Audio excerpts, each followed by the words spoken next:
दोस्तों Indian railway finance corporation limited यानी IRFC की बात करो, स्टॉक के अंदर आज शानदार तेजी बनी है। अब इसके तेजी के पीछे कुछ बड़े रीजन जिसको इस वीडियो के माध्यम से डिस्कस करने वाले हैं।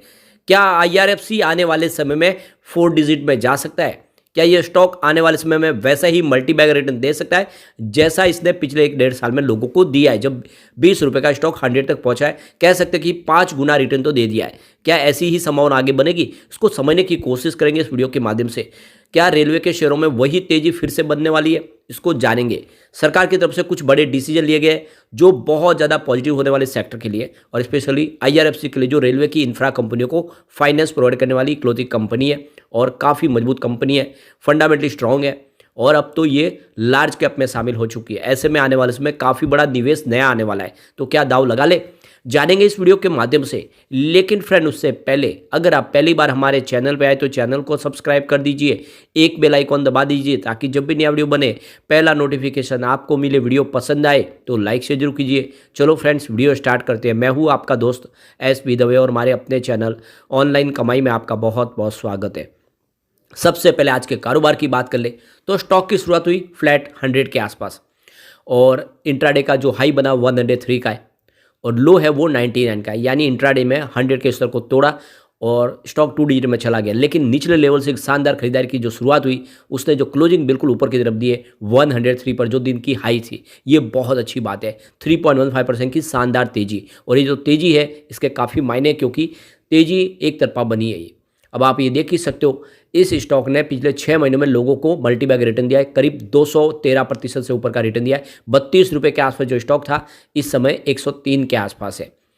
अब यहाँ पे देख सकते हो कि पिछले 1 महीने में इसने 25% का पॉजिटिव रिटर्न दिया है। 82 के आसपास स्टॉक था और काफ़ी शानदार प्रदर्शन किया है।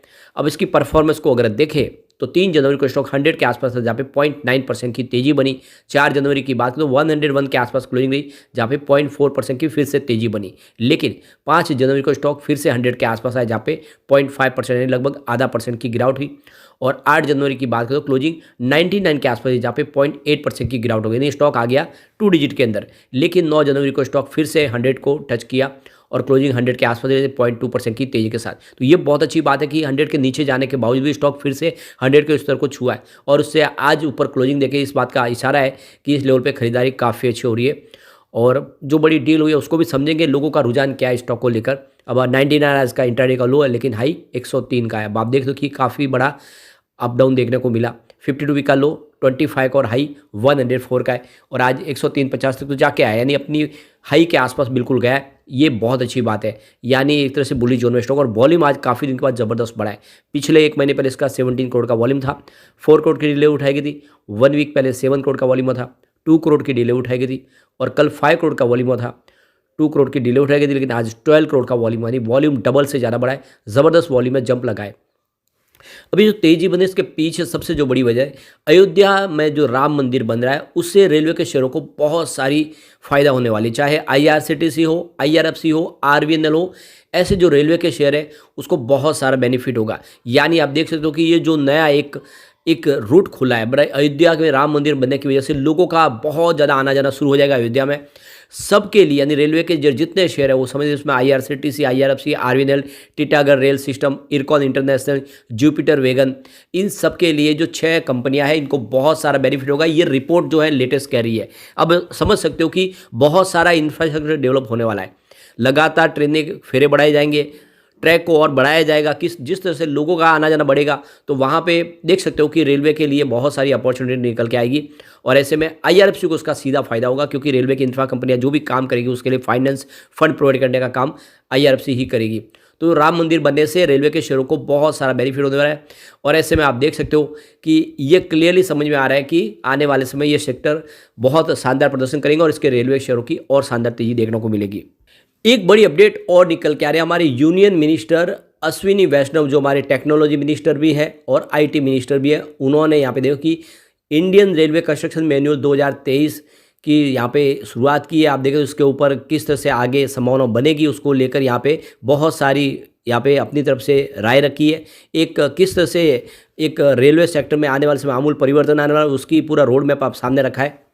तो पूरे इंडिया के जो भी यहाँ पे ऑफिशियल यहाँ पे शामिल थे, उनके साथ में उन्होंने आगे का रोल किस तरह से रेलवे प्ले करेगा, किस तरह से रेलवे सेक्टर में और परिवर्तन लाने, किस तरह से इंफ्रास्ट्रक्चर डेवलप करना, उसके ऊपर ये सारी बातचीत इसमें हुई है, जो आने वाले समय में एक खाका तैयार कर दिया है। रेलवे आने वाले समय में बहुत सारा नया इन्वेस्टमेंट करेंगे इंफ्रा के ऊपर। एक बड़ी गुड न्यूज और निकल के आ रही है, इंडिया और श्रीलंका दोनों मिलके करीब 91.27 मिलियन US डॉलर का रेलवे प्रोजेक्ट के लिए अपनी एग्रीमेंट साइन कर चुके हैं। आने वाले समय में इंडिया और श्रीलंका मिलके रेलवे के नए प्रोजेक्ट को आगे बढ़ाएंगे और ये आप समझ सकते हो इस सेक्टर में एक प्रचुर संभावना निकल के आ रही है। श्रीलंका जो इस समय फिर से एक खड़े रहने की कोशिश करे, पिछले दिनों काफ़ी ज़्यादा प्रॉब्लम में आ चुके थे, लेकिन अब इंडिया उनको सपोर्ट भी कर रहा है। तो नई टेक्नोलॉजी के दम पे रेलवे इंफ्रा के लिए इंडिया हाथ मिला चुका श्रीलंका के साथ और बहुत सारे नए प्रोजेक्ट शुरू होंगे। ऐसे में आने वाले समय में IRFC के लिए भी यहाँ पे एक संभावना पॉजिटिव बनती हुई दिखाई देगी। IRFC अब देखो कि फंडामेंटली कंपनी बहुत मजबूत हो चुकी है, इसका मार्केट कैप 1,34,698 करोड़ तक पहुँच गया है।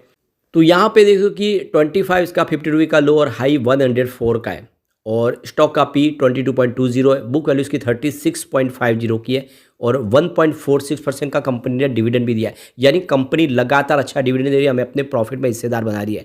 ROC 5.32% है और ROE 14.7% है। फेस वैल्यू इसकी 10 है। तो देख सकते हो कि इसके फंडामेंटली बहुत मजबूत कंपनी और लार्ज कैप में अब शुमार है, तो आने वाले समय इसका फायदा मिलेगा ही मिलेगा शेयर होल्डर को। अब चलते हैं कुछ बड़ी डील की तरफ। तो सुबह 10:25 पर 101 की प्राइस से यहाँ पे 4,63,000 शेयरों की एक बड़ी बिकवाली हुई। फिर 10:59 पर 100.55 की प्राइस से 4,57,000 शेयरों की एक बिकवाली और हुई।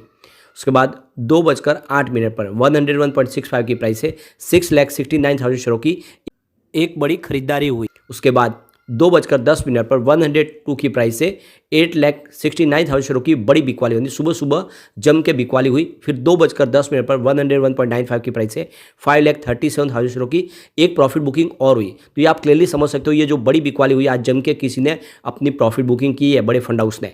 फिर उसके बाद 2:13 पर 102 की प्राइस से 4,16,000 शेयरों की एक बड़ी खरीदारी हुई।